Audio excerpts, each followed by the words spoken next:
Ang ating ikapitong pagbasa ay mula sa Ebanghelyo ni Juan. Kabanata 16, versikulo 28 hanggang 24 mula sa Filipino Standard Version. Pagkatapos nito, nang malaman ni Jesus na ang lahat ay naganap na, sinabi niya, upang matupad ang kasulatan. Nauuhaw ako, isang sisidlang puno ng maasim, alak at naroon. Kaya isinawsaw nila sa maasim na alak ang isang espongha at inilagay ito sa sanga ng isopo at itinalapit sa bibig ni Jesus. Matapos tanggapin ni Jesus ang alak, sinabi niya, naganap na. Pagkatapos, yumuko siya at isinuko ang kanyang espiritu. Dahil sa araw ng paghahanda, ayaw ng mga Hudyo ay manatili ang mga bangkay sa krus ng araw ng Sabat. Lalo't ang Sabat na iyon ay dakila. Kaya hiniling nila kay Pilato na baliin ang mga binti ng mga nakapako sa krus at elisin ang mga bangkay. Kaya dumating ang mga kawal at binali ang mga binti ng una at ang isa pang lalaki na kasama ni Jesus na ipinako. Subalit nang dumating sila kay Jesus at nakitang siya ay patay na, ay hindi nila binali ang kanyang mga binti. Tinusok na lang ng sabat ang kanyang tagiliran ng isang kawal. At kaagad na lumabas ang dugo at tubig. Siya ang nakakita nito at nagpapatotoo upang kayo ay maniwala. Ang kanyang nagpapatunay ay totoo at alam niya na totoo ang kanyang sinasabi. Nangyari ang mga ito upang naganap ang kasulatan. Wala ni isa man lang sa kanyang mga buto ang babaliin. At muli sinasabi rin ng isa pang bahagi ng kasulatan. Pagmamasdan nila ang tinusok nila at ang sibat.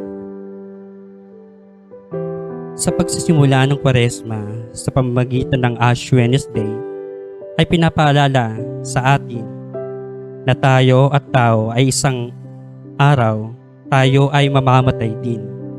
Si Jesus na para sa atin ay Kristo ng Diyos na nagkatawang tao ay taong tunay na naranasan din ang kamatayan.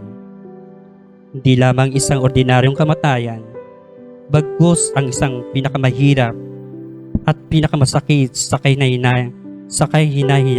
kahihiyang uri ng kamatayan. Kamatayan sa pagkakapako sa krus. Hubad, itinakwil bilang ng isang kriminal at rebelde. Hindi siya pinatay ng Ama. Hindi siningil ng kanyang dugo ng isang mapag-imbot at malupit na Diyos. Tayo mga tao sa pamamagitan ng impyerno ang nagpako sa kanyang krus sa ating kasakiman at pagkamuhi.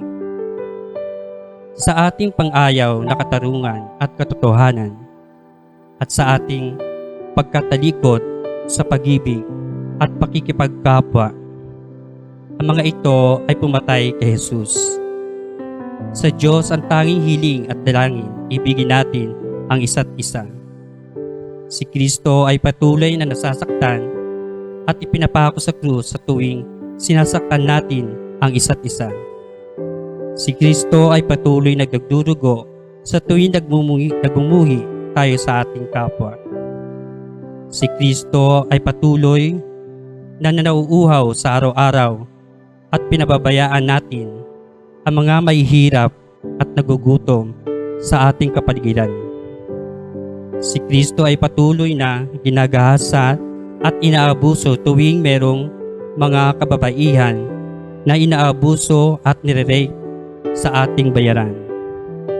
Si Kristo ay patuloy na hinahagupit sa tuwing merong batang LGBTQI+. Ang sinasaktan at pagmamalupitan at inatakwil sa tahanan. simbahan at sa lipunan. Si Kristo ay namamatay sa tuwing merong aktivista at pinapatay ng gobyerno sa kapwa Pilipino.